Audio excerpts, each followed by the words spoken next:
Good evening, everybody, and welcome to the channel. Welcome to Sports Talk Network, and welcome tonight to this evening's episode of Steve's Wrestling Ramble. So, welcome to the Ramble. Here we'll be doing predictions for WWE SummerSlam. As I speak, NXT Takeover 30 is going on, along with AEW Dynamite.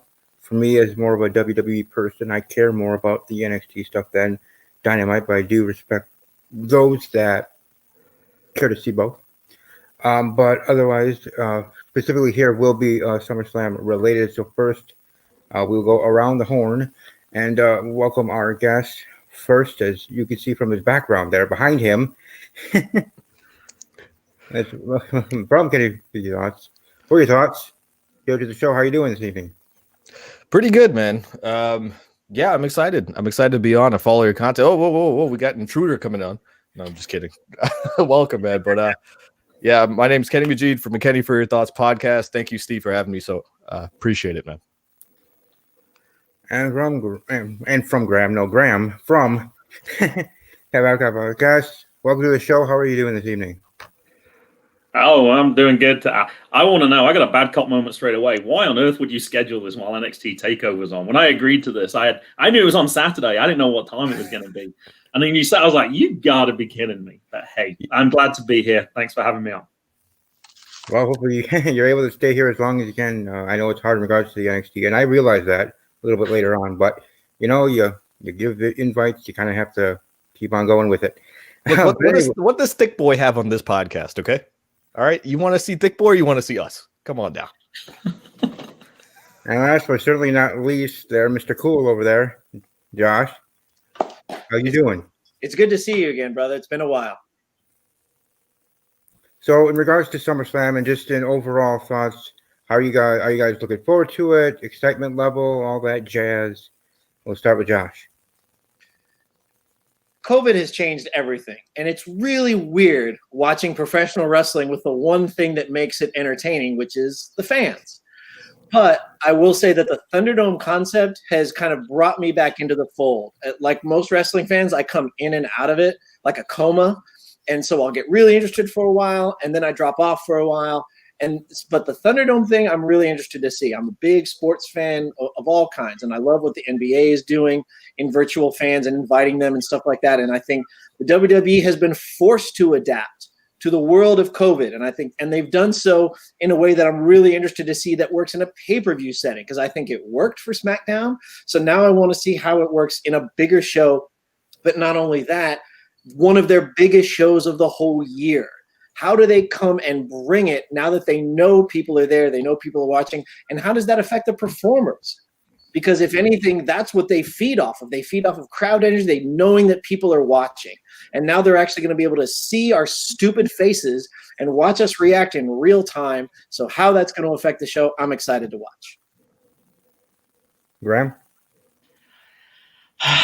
It's slightly anticlimactic. I'm wearing my Boston shirt. I'm a big Red Sox fan. I was hoping to be in Boston. I was in Toronto last year for SummerSlam. So I don't know. I find it hard to be as motivated. I thought I would be here as the naysayer of the group. I'm sure you guys are going to be way more positive. There are things I'm interested in, but I'm going to wait and see. I think WWE is so up and down. They've had some great pay-per-views when I've not expected it. And then when you expect them to deliver, they can just shoot a total blank. So I'm more excited about TakeOver. I got to be honest. Kenny? So the tagline for SummerSlam is "You'll never see it coming." And full disclosure, I've hated the themed pay-per-views. I've gone in optimistic, but been disappointed a lot of the times. With SummerSlam, it feels different, and I can't explain why, but the intensity is a little different. And the tagline, I usually hate taglines, and this is one that I'm actually like excited for, because I'm like, you really can't see what's coming with a lot of the results of these matches. And a lot of times things feel predictable, but it's like really like, before I spoil it, I know we're probably going to talk about all these matches. It's like none of these matches really have a definitive ending. It could go either way, which is really exciting, So I'm excited for SummerSlam, and the Thunderdome aspect of it really excites me because, you can see if you were watching SmackDown, you could see that the wrestlers felt different. You could see their excitement levels up to have everybody's gorgeous faces back there while they're wrestling. And yeah, so I'm cautiously optimistic, but we've been burned. We've been burned in the past. Right, and for me, I enjoyed watching SmackDown with the Thunderdome. I myself, got the invite, got on there. I had some technical issues, might have been on my end, so I'm not faulting WWE, but it might have been on my end, and was kicked out and wasn't able to get back because you only click the link once to get to the Thunderdome. So it might have been my internet, whatever. But while I was on standby, I was kicked out 30 minutes before the show to air. And I don't know if you guys, your experiences individually, if you guys tried or didn't care to try, whatever, to be part of the Thunderdome. I now have registered for Monday Night Raw. I plan to be there 10 to 15 minutes early at the call time, and see if to make it. But I just wanted to see how that experience was on that end as a WWE fan and being part of the Thunderdome as it is now. But individually, for you guys try to register for it? I know you guys already kind of spoke on your thoughts of it overall, but if you guys have any experience with SmackDown Thunderdome in any way. Kenny? So truth be told, I'm the glass half full kind of guy. And I was really disappointed because I had gotten the email, I was going on, and same like you, and we talked about it. I had technical issues and I couldn't get on, and it was looking really bad because it was looking like it was like your link is expired, it can only be clicked once. I'm like, I did click it once, what are we doing? So it told me to come on at 7:00, which is obviously an hour before I was supposed to be there, or before SmackDown starts. And so I was there and it's not connecting. Now, just cause at about 7:59 I clicked the button. And I'll be damned if it didn't work, but bluntly, I at that point was shirtless, didn't have lights on, nothing. So I'm like throwing on clothes, I'm putting that, and I'm like jumping onto the Thunderdome because I'm like, oh my God, it actually worked. I got kicked out about 15 minutes in, so it was like, oh hey, your experience is done, hope you enjoyed it. And I was like, all right, I guess they're doing it in 15-minute intervals. Again, for some reason, refreshed the page just because, and it put me back on. And I never got kicked off the rest of the night. So I was actually on all 2 hours. So I'm going to go ahead and put that in my bio. Was a part of every segment of SmackDown for 2 hours. Just how you say things, right? But again, going back to SummerSlam, I think, my experience with the Thunderdome, I think on SmackDown was really good. It was good for a test run in that sense. I will say, again, kudos to WWE for one thing. The fact that they didn't have technical issues galore and people's screen just, freezing and all of this stuff happening, like it came across on the broadcast pretty seamless. I know there were black squares and stuff, don't get me wrong, but like you didn't really, really see that. So kudos to them. I don't know if we could pull off a 1,000-person Zoom call right now, Right, It's a grave undertaking for sure. Graham? Yeah. Well, I just wonder as well, those black squares that you talked about, is that because there's some clown there is wearing an AEW shirt as well, trying to embarrass WWE? You don't know the reason for that. It might not necessarily be technical issues. I know there's soccer games in England where they've done a similar thing. And of course, people are going to troll. People are going to be out there to try and abuse it. So I'm sure that's one thing that's got to be very difficult. I don't know how many people they had involved on that. But when somebody's got to scrutinize to make sure that everything's appropriate for that show, that's got to be kind of a difficult thing. But yeah, certainly a big endeavor to begin with. And I don't watch SmackDown live. I watch the highlights the next day. I don't have cable, haven't had for years. But that was the first thing when I switched on. It looked visually appealing, even though you realize it's just a screen and not a physical person there. It definitely makes a difference. If it makes a difference as a fan, then I'm sure it's going to make a difference to those wrestlers as well, just to psychologically get it in their mind that there's people there watching. It's a little different when you've just got that camera with a little blinking light on the top. But when you got all those screens around the outside, I think that definitely makes a big difference. I mean, we just talked about, just to interject a little bit, we just talked about that before we came on air about how different it is to do a live podcast amongst all of us and have people there and have the energy compared to, you can have a tape of podcast and assume that a bunch of people are going to watch it later, but you truly don't know. You can't feel that, Right. Just a different energy. So, Josh? as someone who has appeared on many, many television broadcasts, I can say that is absolutely true. There's a big difference between just staring at a camera with the red light on that says you're live, and then with a bunch of people watching you, doing a live show, something in front of an audience. And I think that just like one of my many, many children that I know about started school this week, as is a lot of other people did. And it's interesting because here in Florida, I live in Miami, so everything is virtual. There's no in-person school here. So they have to learn a different way. They have to adapt to a new way of things. And the WWE has had to do the same thing. All sports, including sports entertainment, has had to do the same thing. And so they're doing the best they can. And Graham brought up a great point, is that you've got the people in the trucks who have to constantly look at what everybody's doing, because let's face it, especially wrestling fans, much like soccer fans, we're big jerks. And we're going to do things that jerks do just because we want to get a lull. And so the WWE especially has to watch out for that stuff. And they probably don't care if people do a little bit things here and there, but the one thing they will not stand for is cross-brand promotion. So they see an AEW shirt, they see a shirt for the Young Bucks or Kenny Omega or anything outside of WWE, they are going to shut it down and shut it down immediately. Zero tolerance. They've even done it for their own wrestlers who have passed away. It's the oddest thing that they don't want to pay homage to people. I mean, I haven't seen anybody dress up as Chris Benoit lately, but if they did, that would absolutely get shut down. Oh yeah, for sure.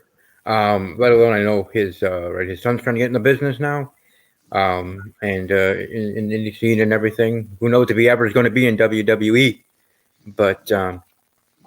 But anyways, moving forward as we head into actual predictions for WWE SummerSlam 2020, and I think for me, I am a visual guy, so seeing it, the Thunderdome, last thing on it is that was pretty cool and pretty awesome. I liked how widespread it was, like how big it was. Seeing it like it just panning across and near the bottom too, so bottom of the front. So all of that for me visually looking like, hey, this is definitely an improvement. Them being out of the Performance Center in general, so a bigger, actual being inside an arena visually for me as a fan watching helped. Not just having the pyro and stuff back. I think it was just more of the size, and like this feels like a WWE show. This feels like an actual show. And that's they had special pyro though. They had like AJ Styles. They had pyro shooting up from the crowd area, which was really cool to see. Like them try just different stuff in that sense. Oh, definitely. I mean, that is also part of it. But like I said, for me, just seeing it like this is actually feel like a WWE show than them just being in their PC. Like when they're there, I just feel NXT. I don't feel WWE. When they're actually in an arena and big building, that's WWE. That's World Wrestling Entertainment there. So them being there for me, kind of helped me in that difference. And also for pay-per-views, how that's for me visually going to be aesthetically more pleasing. I will start with SummerSlam, and my buttons will work here. Seth Rollins versus Dominik Mysterio. 1-on-1. For me, I'll just go quickly as the host. My pick, I'm going Seth Rollins. As much as I would like to see Dominik win, this is his first match against Seth Rollins, made man in WWE, former champion.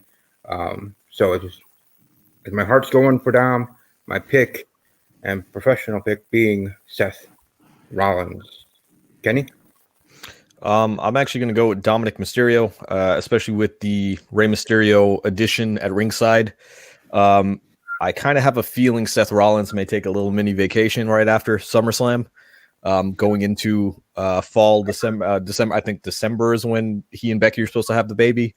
So I wouldn't be surprised if he steps away for a little bit. So yeah, I'm going with Dominik Mysterio just because of what they've done with him. They've pushed him to the moon. I wouldn't be surprised if he won in his first match, but of course, like I don't think it's going to be a clean win. There's shenanigans afoot, but yeah, I see him winning. Okay, Graham. You both make such good points. I could easily back either one of you two right now. I'm going to stick with my original prediction. I thought Seth as well. I had forgotten. I do remember him requesting time off actually. So when that was set to be, that could be a huge factor in this. I just can't see why you'd want to put Dominik over quite so early. Even if he loses to a great person like Seth. So I think you keep Seth stronger that way. I think there's going to be interference as well, but I was thinking more perhaps from somebody like Buddy Murphy. So we'll have to see on that one. I just like the idea of Dominik losing, Ray getting tortured again somehow, and then them two sort of bonding together and him helping out Dominik a little bit more and just keeping Ray in a little bit longer. I think if Dominik wins, he doesn't need Ray anymore. I want to see Ray stick around a little bit longer. So I'm going to go with Seth Rollins. All right, Josh. Let's be honest. Dominik is just Rey Mysterio's kid. That's all he has going for him.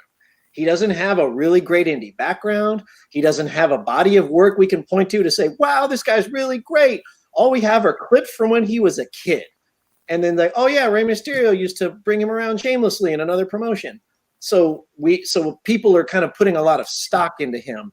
But I'm definitely going to side with Graham and say it is way too early to give this guy a win over somebody as fantastic as Seth Rollins.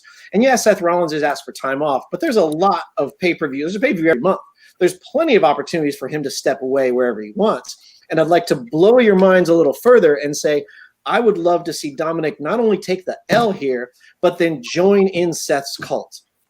I like the fact that he's been tortured by them. This is a great opportunity for Dominik to set himself up for success. I mean, they need a mentor-mentee relationship. He can't just be Rey Mysterio's kid and coast off that forever. If you really want to take this to the next level, have him turn against his dad and give us something fresh going forward. And aligning with somebody like Seth Rollins, who's one of the best who's done it recently, that's a great way to dip him in with both feet, both heads, both shoulders, everything you got to do to learn the business. And that also goes with the school of thinking of having Dom versus Ray. You know, Ray's talking about wanting to share the ring with his son. You have that in a match. Ray's the face, Dom's the heel. Yep. What about a tag team match with the two of them? You see, you kind of go back to you gotta think about it in this sense, right? Here's where my mind is going with it, which is every scenario you've given me does not give the payoff to Rey Mysterio losing his eye. There has to be a payoff and redemption for Rey Mysterio in the situation. The redemption as a father is to help his son win against the man who basically took him out. Now, there has to be also a situation where Seth Rollins gets his comeuppance. This is the second biggest pay-per-view of the year, obviously the first being WrestleMania. So that's why, remember, this is our reset point. So that's why I say there has to be something to that story arc here where, you know, Dom wins for the simple reason that Seth Rollins gets his comeuppance, and then he gets to cool off, and then he'll come back during WrestleMania season. I think we my opinion. Rey Mysterio is also 45 years old, and I know that he's still in great shape. But I hear everything that you're saying about comeuppance and stuff like that. But the WWE is not known for people getting their comeuppance, especially somebody like Seth Rollins. I guess it comes down to what's a more compelling story. Is it the father and son teaming up to take down the bad guy, or is it the son who turns against the dad? And that way they get to share the ring. So I'll actually counter you by saying you made a point, which is to say he's 45 years old. So obviously he can't have the limelight in that sense. Hence why I'm saying the tag team, though, so that he doesn't have to take the workload.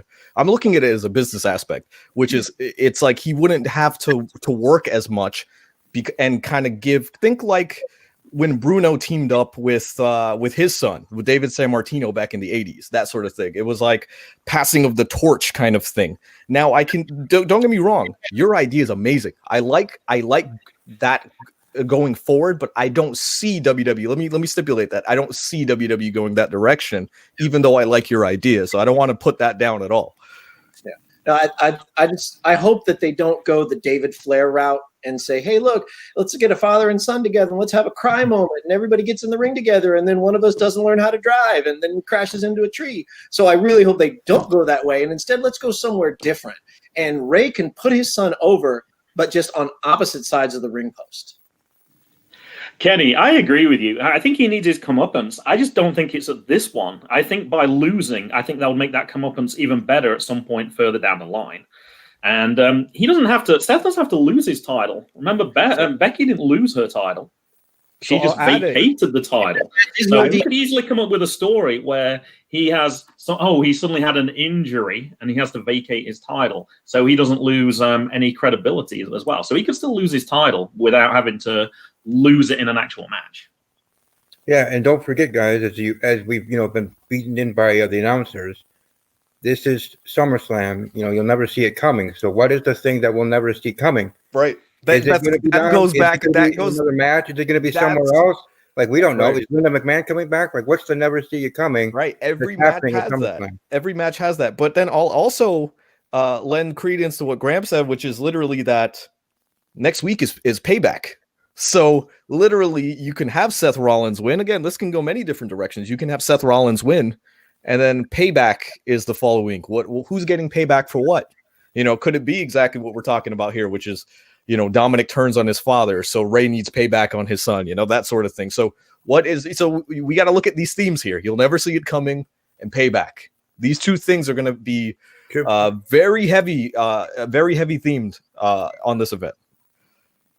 Yes, and that's I think the elephant in the room, the biggest thing over the whole show is what is going to be this never see coming as Vince with his evil smile there when he said that in his opening promo, welcoming us to the Thunderdome, talking about that and holding it for a second after he said it. It's going to be interesting. Whatever that is, maybe it's just something that I'm sure someone does see coming. Maybe it's something of a casual fan. Well, Ray can't see it, so. well, neither can John Cena. So, but or can't see him. But anyways, either way, that's I think going to be the overarching story of SummerSlam to me. Is what is this never see it coming thing? Is it going to be something that's going to let me down as a diehard fan or whatever, or is it something more for the casuals to not see coming and blow their minds? What is the gear? Or we'll see it coming, but because he said you'll never see it coming, we'll never see that the predictions that we wanted will happen. See, it's just a total mind screw. It's just because we overthought it. Right? Exactly. See, how dare we use our brains? Anyways, moving right along to the next match, the first championship match to discuss Apollo Crews as the champion going up against MVP. This time we'll start with Graham. Who do you see winning this match and why? All right, this is the only one where I haven't picked a winner. I'm going to call DQ on this one. I think Bobby Lashley is going to get involved. I would like to see Apollo Crews win, absolutely. I have no interest in MVP since he's come back at all. It's not a story I've bought into. I'm not a big fan of Lashley particularly either. And I don't know, it seems like somewhere I try to go through the card and you try to fit all the that certain people are going to retain championships. That at least one person's going to lose a championship. And then there's going to be some wild and crazy finish. And as I was putting it through, I was like, I don't have that one yet. So I don't know. I'm going to go DQ for this one. The list I actually had for order of matches, the no DQ match was straight after it. So I was like, oh, well, if that's true, it makes sense. You'd have a DQ at some point. I'm going to call DQ. I think Bobby Lashley's going to interfere. Josh? I don't think MVP came back to be a title holder. He's another older wrestler. He's a classic wrestler, but he's way better on the mic than he ever was in the ring. And I come from a time when I loved watching MVP. He was fantastic for what he was, but that's not where he is now.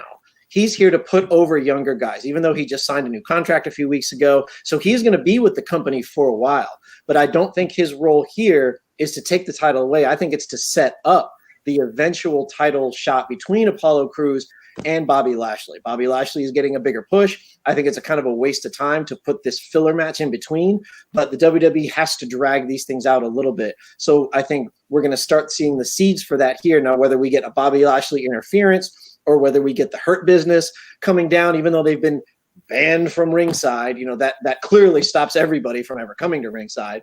But I don't think that's going to cause all of a sudden MVP to get the win here. His role is to put him over and to set up the better feud that we all want to see, which is Bobby Lashley versus Crews. Kenny. So Apollo Crews has really impressed me in the past couple months because he's just come out of nowhere. He was a running joke between me and my podcast host because we knew he was talented, but, they were treating him like crap. And now all of a sudden the guy can cut a promo.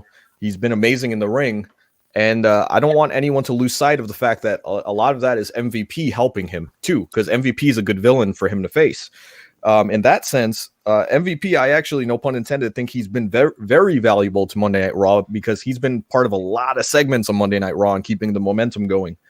That being said, he's there as a pawn piece to help Apollo Crews push. There is no way in my heart of hearts, I think MVP is winning the title unless there's shenanigans afoot. Again, Bobby Lashley comes out, slaps on the full Lashley, as they're calling it, and then MVP wins that way. It's the only way I can see MVP winning. But then where do you go from there, in terms of a feud?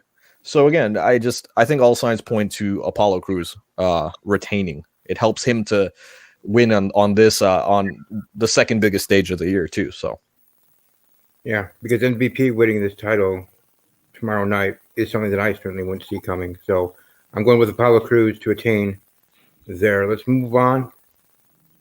Mandy Rose versus Sonya Deville. After everything that's happened this week and over the weekend in regards to Sonya Deville, and Mandy Rose, I guess, was in the house as well. They obviously are friends in real life. And all that craziness, the crazy stalker and all that. But here with the match itself, one-on-one, we'll start with Kenny. Who do you see winning this one-on-one contest and why? Okay, so let's bring everybody up to speed. This was supposed to be a hair versus hair match. It got changed to a loser leaves WWE. I'm actually kind of pissed off because obviously some real things happened where an intruder walked into Sonya Deville's house. Mandy Rose was there. But I think this loser leaves WWE stipulation is to give Sonya Deville some time off, if I had to guess. Obviously, she went through something really traumatic, and she needs some time to heal from that. I live in Tampa, Florida. My parents live literally 5 minutes away from where this happened. So does my co-host. So, I mean, we were talking, there was a house robbery and loots or something, or, invasion. I heard about that. Then all of a sudden I heard Sonya Deville's house got broken into. Somewhere along the way, I was like, oh, these two things are the same. And so it was bad because people were broadcasting the address. But anyway, that's neither here nor there. I do think this is a vehicle for Sonya Deville to be given time off. And that makes me sad because this has been a really good feud. I don't know where these two learn to cut promos, but all of a sudden they can cut monster promos, especially Sonya Deville. And so if she's going to be given time off, I think that does a disservice to SmackDown. Because like her promo last night on the Thunderdome, I found myself just like staring at the screen. I forgot that I was supposed to be part of a fan experience. I was just like listening to what she said. So I think Mandy Rose, there's no way Mandy Rose is losing this. Okay, Graham. Yeah, I'm calling exactly what you called, Kenny, as well. As soon as I saw that change, I was like, you have to assume that's the reason. I was actually surprised that Sonya was even on SmackDown last night, to be honest. I would not have been surprised if she'd taken some time off then, but I guess that might have been the, hey, look, we need you on Friday, and then you can take whatever time that you need. The only thing I would hate it if this, Vince will do anything if it gets a reaction. I'm sure this can't be true. I'm gonna go crazy. I'm gonna give the craziest theory you've ever heard, knowing that you'll never see this comment. That wasn't a work, was it? Did that legitimately happen? Do we have pictures? No. Do we have anything? I would be horrified if they went down that line, but that Vince has no low bar at all. All right, good. I'm glad that's taken off the table. Yeah, I have to agree. I think Sonya needs time off. I think that's the way they're going to do it. As simple as that. Mandy wins. And Josh. Yeah, Graham, this is definitely not a Brian Pillman kind of storyline. This absolutely happened. And I think definitely. I've been busy this week. I've had no time to check everything. But I think that speaks to the fact that no matter what internet site you go to, no matter what YouTube video you watch, everyone is picking Mandy Rose to win because of this. Now, I don't know how a story that started with Otis and Dolph gave us one of the best WWE storylines in months, but it did. Yeah, agree. Now I will also say that part of me doesn't think that Sonya would say, yeah, it's fine, you can shave my head. So I do see the ending in some kind of weird DQ or some kind of ending where it's no longer, from what I understood, it's no longer a hair versus hair. The loser leaves or something like that. Yeah. They said. So I think she would have looked really great with a bald head. But I think maybe that's part of the reason why they changed it is they said, well, look, you're losing. So if you're not willing to do that, what do you want to do? Okay, loser leaves. Yeah, okay, sure. You leave and then eventually come back. So I'm going with what everybody is saying for the same reasons. Mandy Rose is going to get this W for sure. Yeah, that's what I was going to bring up as well. Go ahead. Well, no, I was just going to say in regards to that, I think no matter what, whether it was going to be the hair versus hair, stay that stipulation or with the change, that Sonya Deville was going to lose because you can have her balls and be a badass bald woman. So I think either way, Mandy Rose is going to get the win. And as you all has already stated, that this is for Sonya to have time off, however long it be, once or otherwise, and then come back to WWE. Why not just give Sonya time off, take this match off the cards, use it as a teaching point? Vince can say, hey, look, this has happened. This sort of thing is not acceptable. Just let her have her time off. Surely that's far more important if you're protecting your wrestlers, and you can use that to explain. Well, why do you even need this match? It's probably, I mean, you got to think about it like this, right? If you're the wrestler too, and this is your creative outlet, you do need the payoff yourself, right? As an artist, as a creative person. So Sonya Deville probably was like, no, I want to do this. I want to do SummerSlam, and then I'll take some time off, but I want to do this with Mandy because we built it so far. But WWE, I kind of speculate WWE was like, okay, we'll give you the time off, but listen, let's just make this a loser leaves WWE match. We'll find a way to write you back in later because we don't want to give you time off bald. You know what I mean? As in, like, go shave your head for no reason now when you're already kind of grieving and going through like a trauma. So let's go ahead and just like let you have the time off without that stipulation. So I have a feeling that was like their way of helping her, almost like, we'll take that stipulation off the table. Let's just do this. I've actually heard people say this one, which is kind of weird. This is another direction, but we're talking about, is it a work or that sort of thing? But I've heard people say, you'll never see it coming, right? What if Otis uses his money in the bank to save Mandy's job or something, as opposed to using it for a championship? I've heard that theory, and I'm like, usually I would say that's a stupid theory, but I'm like, I can see it happening. I can see Mandy losing, Sonya like being like elated, and then Otis saying, look, I'll give this up. Just let her have her job. She can't leave WWE. She means more to me than the title means. And then that boosts her up, and then takes the Money in the Bank briefcase off of Otis, who a lot of people have already kind of been like, why does he even have it? So just heard it. Just heard that. So yeah, I heard that as well. I think it was on Solo Monster Sounds Off and maybe some others, where I heard that idea of being floated around in regards to Otis. Because for me, I don't know, for you guys, you can shake your heads for this question, but does anybody think Otis is going to cash in on Sunday if he actually still has the briefcase? Yeah, because we'll never see it coming. So I wouldn't be surprised. Because I think even whenever he does cash in, I don't think he'll be successful. I don't think he'll be WWE or Universal Champion. But you'll never see it coming. So what? So what if he wins? Sure. See, it's a good tagline just for that reason, because it makes us second guess ourselves. Yeah, it makes us second guess every single pick we make, because right. Are they referring to a single match, or are they referring to the entire card?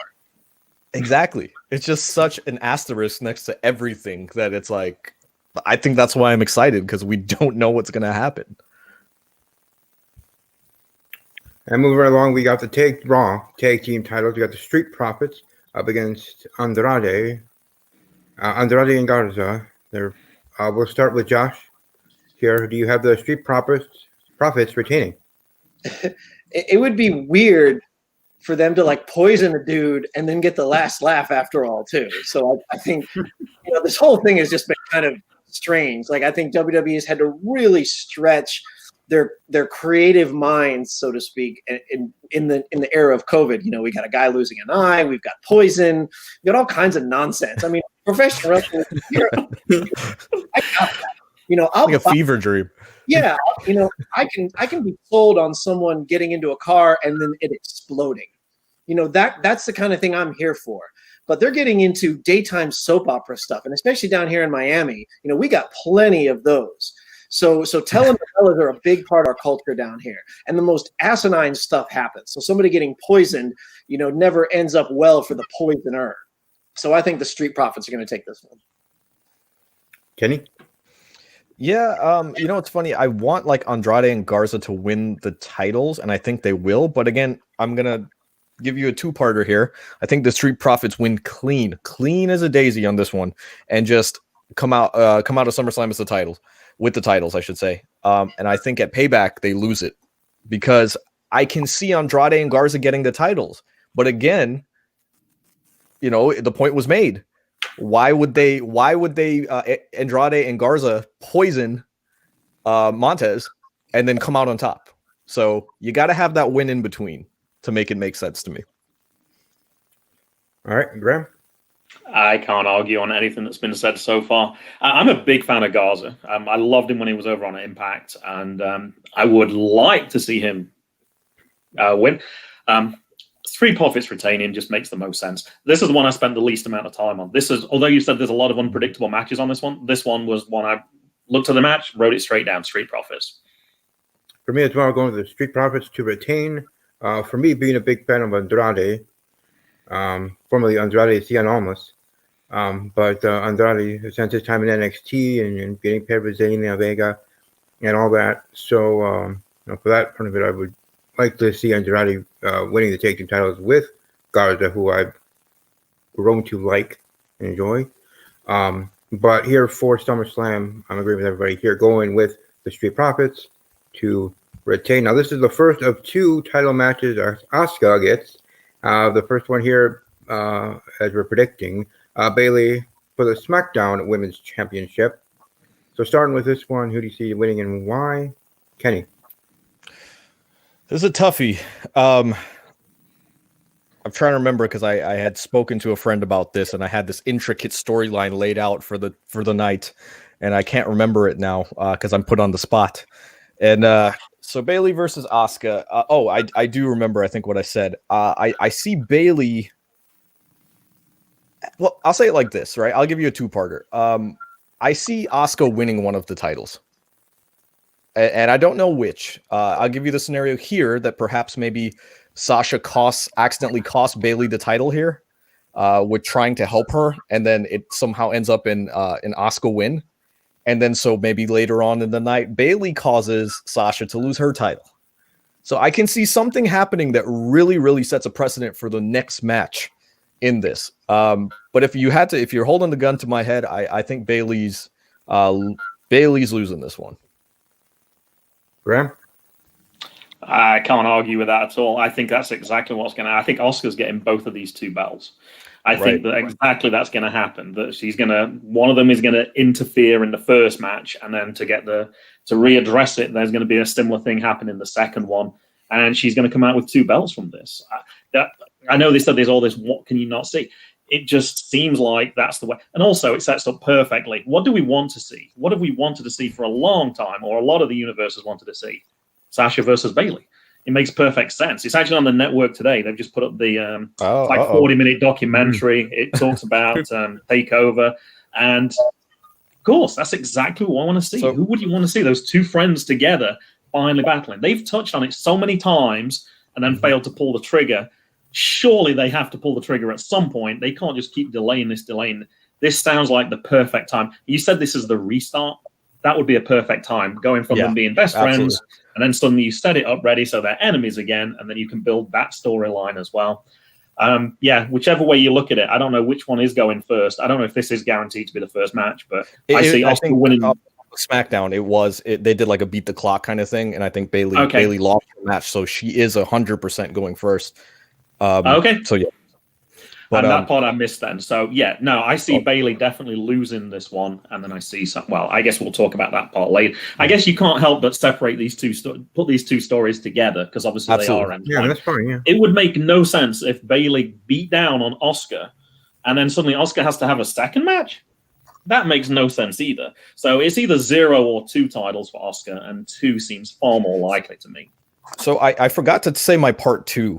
Which I want to add, because I felt like it would have opened up this conversation to everybody else. The reason I had said 1 title being lost and it being Bayley's was so that she could be pissed off at Sasha Banks, and then when Sasha Banks retains. Why? Because they have a women's tag team title match at Payback. So now you have a scenario where Sasha, or Bayley, whoever loses the title, is going to be mad at the other person and say, you cost me my title, now I have to defend these titles with you, and then cost them the tag team titles, basically, by turning on each other. Now you have your feud which is Sasha versus Bayley for one of the women's titles, whichever one that is. So I'm guessing, and actually, no, scratch that. That's why I guessed Sasha winning because, sorry, not Sasha. See, I had this a little bit backwards. I had them challenging for the SmackDown title, so that means Bayley has to win, I guess, right? Because she's the SmackDown Women's Champion. Yeah, actually, so go back. I had Sasha losing because she's been the quote-unquote weak link of the two. And then Bayley can say, you've been the weaker of the two of us anyway. Now you're going to come after my title. I'm going to beat you. So it's just, it keeps going. Josh? Well, Kenny's clearly been drinking. So, yes. So I'll stick with what makes me feel the best. I don't think Asuka's going to get her Jericho moment. I don't think they're going to put two titles on her in the same night. And I think of the two matches, I see her winning this one. There's a litany of reasons why, but it all comes down to the split to eventually give us the Sasha Bayley match we've been teased for pre-COVID. So we could say that this is something that's been in the works for a long time, and this is actually given the perfect opportunity for it to happen. I don't think Sasha's going to interfere. We know for a fact Bayley's going first, but I think Bayley losing this first match is going to give her this bad taste in her mouth to say, well, wait a minute, exactly what Kenny was saying. Wait, Sasha's been the weak link here. She can't win. That's good. I like that. I like that one. Yep. I already lost. I'm not going to let her outshine me. I've been doing way better than So then she steps in, tries to interfere, but it just doesn't go the way she wants. But we'll get to that prediction later. But I think for this match, I think Asuka takes this one. Yeah, I'm going with Asuka as well, and we might as well just jump right into it there. Yeah. And for me, I'm also going Asuka for facing against Sasha Banks and winning the Raw Women's Championship. I do see her having the Jericho moment and winning both titles in the same night, not obviously back to back. If she does, or if it does happen at all. Well, okay, I was going to originally say you can book in the show with that, but then you have the WWE Universal Title matches that should be one of them being the main event. But my point is obviously time in between each match, and that kind of thinking. But either way, I have Asuka winning for both of them against Bayley and Sasha Banks. But here for the Sasha Banks-Asuka match, we'll, as we usually do, go around the horn and give you predictions of this one specifically to this match for the Raw Women's title. Graham? I don't think I have anything to add. Asuka. I think she's winning both. Kenny? I have one thing to add, which is let's ask this because you mentioned it. I think these matches are going back to back to further the storyline. Okay. Think Night of Champions 2015 when Seth Rollins defended against John Cena and then instantaneously had to go to Sting. Because I think that you have more of tensions flaring if you do that. Whereas if Bayley loses the title and then instantaneously has to be at ringside, now you have that scenario where Bayley's like losing her cool, watching Sasha beat Asuka. And then go like, I have to cost her this match because she's getting jealous. So all of our scenarios kind of tie in together if you give it back to back, because I don't think you let them cool down and then come back out. So tell me what you all think on that. Do you think it's going back to back or you think it's separate? Yeah. I don't think it would go back to back only because the example you gave about Seth Rollins facing Sting. I mean, Sting was another geriatric guy they had drummed out of retirement to be in this match, and then he lost anyway. So there really wasn't a lot of effort on Seth Rollins' part to carry him through the match. So asking him to do a back-to-back, a guy who's as in shape as Seth Rollins is not that big of a deal. With this, you've got three women who are in their physical prime. So you don't really want to see, okay, if you want a good product, if you want an equally good product out of both matches, you've got to give some kind of breathing room in between the two. I don't think this was set up for Asuka to fail. And so the WWE certainly doesn't want to do that. And if they want quality matches out of both. So I think they're going to give us a little bit of a buffer in between. Yeah, and I'm thinking that way just in regards to how WWE likes to tease things and teasing of a tension with Bayley's title match being first whenever, whether it's kicking off the show or the second match of the show. And then you have the Sasha Banks and Asuka match being the match before the main event. So I see the Bayley-Asuka match being second match on the card of SummerSlam. And then Sasha Banks and Asuka being the match before the main event, Drew McIntyre versus Randall Keith Orton. So that's how I'm seeing it for the situation for me, because I see WWE promoting it ad nauseum until we get to the next match. About could there be tension there, or how are they? And then backstage segments and all that stuff. Yeah, I was going to say, I think they'd probably, if Bayley does lose, as I think she will, you have that backstage segment where it's like, what happened there? What happened? And then you can see it. She's mulling over for the rest of the night, and you can have those. I think that makes way more sense than putting it back to back. I think you let her stew a little bit, and then she's going to get angrier and angrier, perhaps not happy with the explanation that was given, and then build that up a little bit throughout the night as well. So, yeah, I think they'll be separated. And speaking of a co-main event, we got Braun Strowman, the champion, defending, the Fiend, Bray Wyatt. We'll start with Kenny. Who do you have winning in this battle? This one's such a toss-up for me. I can see both winning. I had it where I kind of went back into the original storyline, which was, Goldberg beating the Fiend and then losing it to Roman, and then I could have seen Roman losing it back to the Fiend. So I think probably the plan for SummerSlam was for the Fiend to win going into the fall, especially going into that Halloween darker time kind of thing. But now I'm not so sure. But if you're asking me if I have to make a choice, just the Fiend, and for no reason other than that ambulance segment built him a lot stronger than Braun got built there. That's for sure. Josh? I got one thing to say about this match. That's about as much as I care about this. Are you kidding me? No one cares. This match is stupid. And WWE tends to do this with every pay-per-view. They pick one match that absolutely no one gives a crap about, and this is the one. Bray Wyatt clearly peaked in Braun Strowman clearly peaked in 2017. He was booked over stronger guys, and just him having the title is probably something that never should have happened in the first place, or it should have happened a lot sooner. And so I think Bray Wyatt's going to take this. If, as far as the you never see this coming stuff, I think this might be the thing that we don't see coming, because it spills out into the crowd, and some of the monitors get damaged, or some kind of shenanigans where they end up in the Firefly Funhouse or something crazy like that. But I don't see any reason why Braun Strowman would retain here. And this is the bathroom break match for me, honestly. Usually that's the women's matches, but thankfully they've stepped up their game recently, and I'm more interested in that. But for this one, I really couldn't care less about who wins this match, but I think it's going to be Bray Wyatt. I respect that. It's unfortunate that that's the case in regards to a championship match, but I definitely get where you're going there. Ram? I'm glad you said that, because I feel exactly the same about this. I saw the Fiend's debut at SummerSlam last year. I actually really enjoyed the match at WrestleMania with John Cena. Well, probably match is the wrong word. The whatever it was, the thing with John Cena, I actually really liked that. I know I was in a minority on that one, but I really liked how they put that together. And I was excited for the last pay-per-view. And boy, did that not deliver for me at all. I had zero interest in that one. And same for it again. I have no interest again. I agree with Kenny, though. I think Bray Wyatt's going to win, but I can't really give you a great, fantastic reason why I think that. Mainly, I guess if I got to pick one thing, how many times has Braun Strowman been put in a title match and then lose? So I'll go with Bray Wyatt for that reason.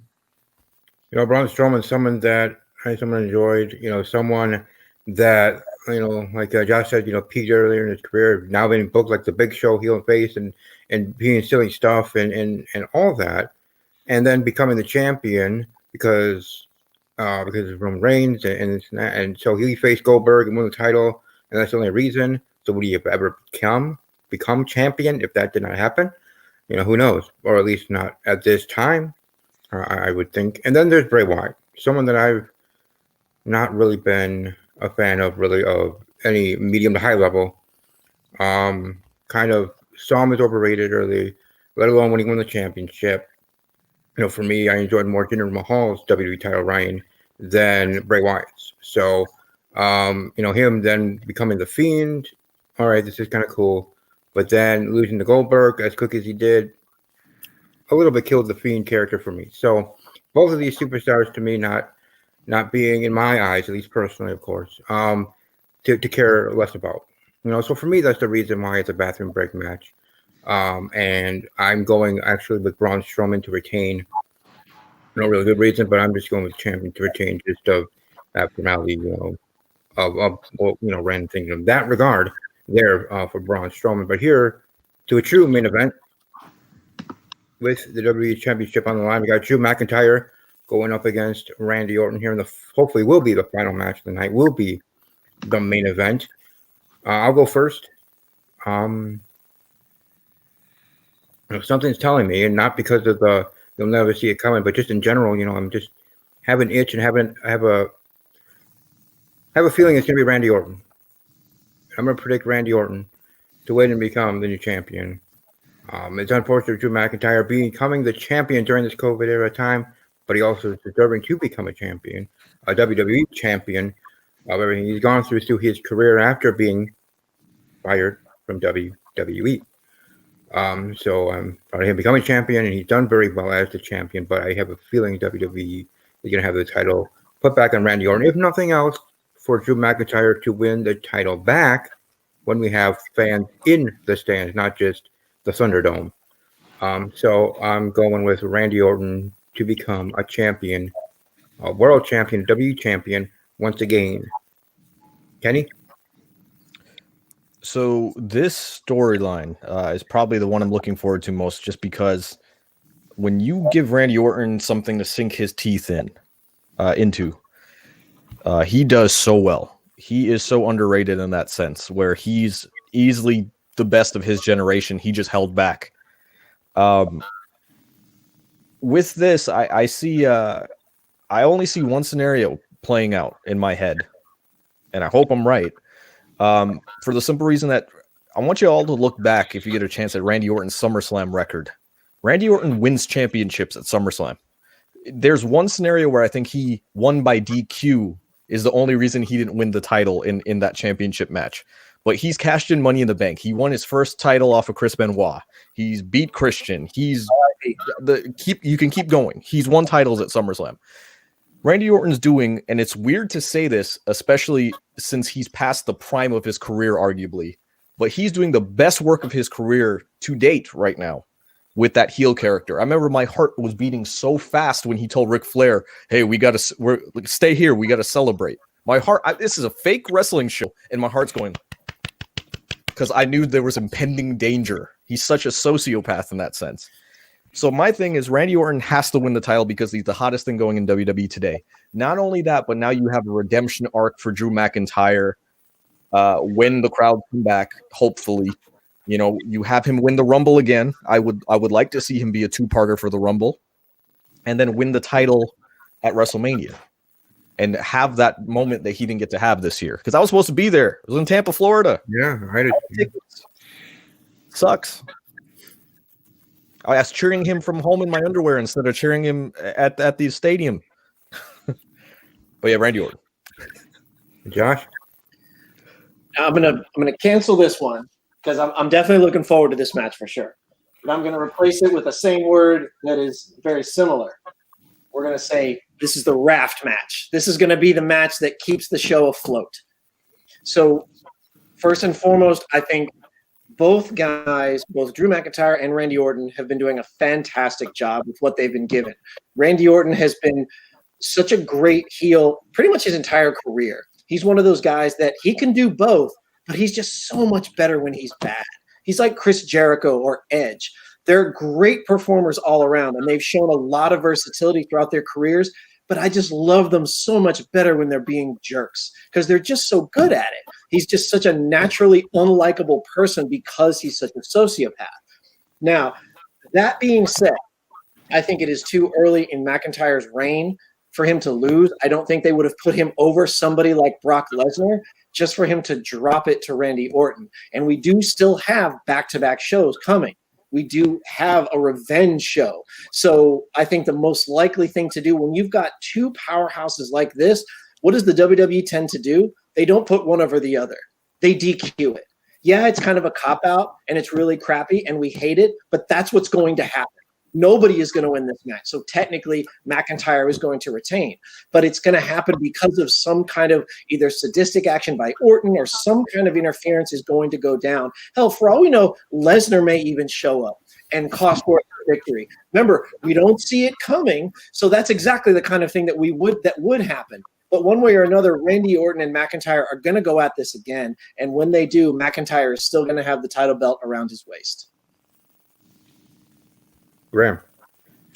I'm going to go with the majority. I think Randy Orton's taking this one as well. I am not a big Randy Orton fan. I've got to say that, except for the last few months. It's amazing. Every time I tune in, it's like, ooh, it's been building. It's been building. And I know you talked about your little heart thing there. I'm excited to see Randy Orton now. I haven't had that in a long time. I have big gaps of when I've not watched wrestling at all. And I know his track record. But yeah, it's just never been these last few weeks. It's been building and building and building. And I don't know why you'd want to suddenly shut that off. Unless, like you said, if you go for that DQ match, then it keeps both of them on that high pedestal, and then that works perfectly okay. I just think now's the right time. Now, I do wonder as well, did he really hurt Ric Flair? I think Ric Flair could come back ringside and actually help him to possibly even win this one. Make you think that, he's turned against Ric Flair. He never really turns against Ric Flair, does he? Are those guys always together in the end? I don't know. I'm not saying that's definitely going to happen. I think this is the right time, though, for Randy to win. And I agree absolutely with what you guys said. It's a real shame for Drew to win that title at WrestleMania, but have no fans there.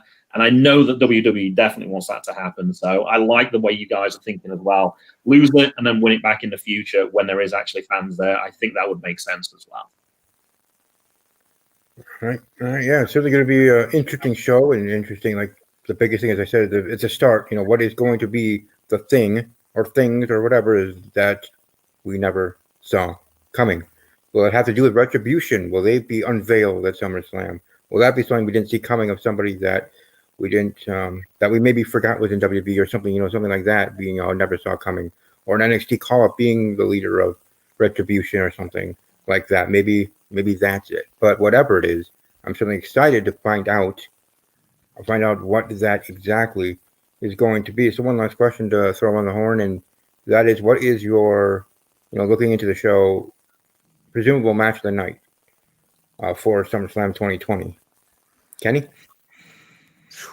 I was trying to run through all those matches in my head. I think one of the women's matches will be a show stealer, or if not both. I just think that is a hot angle. Actually, don't scratch that. The whole question is show stealer. We expect those to be good.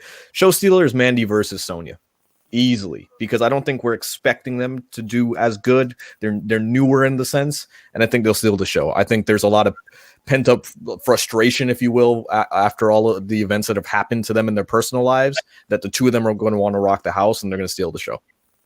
All right, Graham? I'll pick Randy versus Drew. I think something unexpected is going to happen. We don't know what it is. I've never been more excited to see Randy. I'll stick with Randy for right now. And Josh?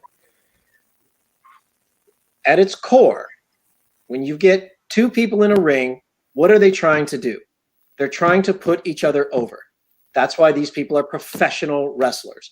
The whole point is to put the other guy over in the best way possible. And I know there's better matches on the card. There's bigger stakes on the card. But I'm actually going to go with Dominik versus Rollins, because this is his first shot in a major WWE pay-per-view, one of the biggest of the year, against one of the biggest stars. If there is ever a time when he's going to make or break, this is it. So this will be his opportunity to either show, hey, I'm more than just the son of a legend. I'm more than just the son of one of the most famous wrestlers in the world, not just in WWE. I'm a huge luchador fan. I wish Lucha Underground was still on, because at the time, it was better than WWE, in my personal opinion. And I love that show. I love that style of wrestling. I think that's an incredible talent. It's a great culture. And that's where Dominik comes from. So he's got a chance to show off. Whether he wins or loses is irrelevant, because at the end of the day, it's about how do you perform in front of people, in front of your peers. And he is going to give it his all. He's got to be mentally prepared, because if not, he has no future in that business. You can only coast off of your name for so long. Eventually, you've got to either step up or step out. Yeah, you kind of stole my thunder there because I was going to go the same way. We're going with Seth Rollins and Dominik Mysterio as my perceived match of the night, kind of for the same reasons you already said there.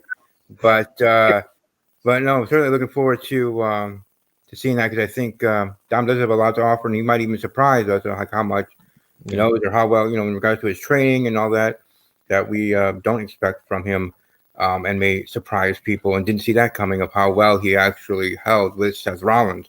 With the great Seth Rollins, so on that, so that's where I'm going as well with Seth Rollins versus Dominik Mysterio as perceived match tonight.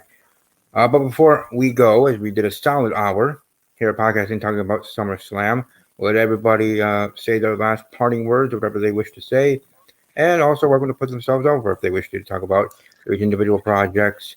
We'll start with Graham. You follow me on Twitter at MGBGraham and also on @GoodBadWrestle. I got one final thought for you guys. I just took a quick look across. I was not watching TakeOver. I'm sorry. You guys were so enthralling. It actually finished. It's under 2 hours. It was like about 1 hour and 55 minutes. So I'm kind of curious. We've had some very short pay-per-views recently as well. I'm kind of curious then how long will tomorrow's pay-per-view go on for? Yeah, I'm just looking forward to find out how Pat did, so I'm a big fan of his podcast with Pat McAfee, a former punter, and everything, as I'm sure Josh might be a little bit as well in regards to Pat. But anyways, moving on, we'll go to Kenny. Well, thank you, first of all, for allowing me to be on here. I had a lot of fun. I guess if I'm having to put myself over, please go check youtube.com/Kenny for your thoughts. I did post a jump edit video. As Graham was talking about, he's like, "Is this the guy that I just saw his video?" Yes, I am. And it's my experience in the Thunderdome last night, and it's a quirky video. Shout out to my sisters; they are 19 years old. And they edited that in the way only Gen Z can, because a millennial cannot edit the way that they edited on that. So go watch that. We do a live show usually Thursday at noon or Friday at noon.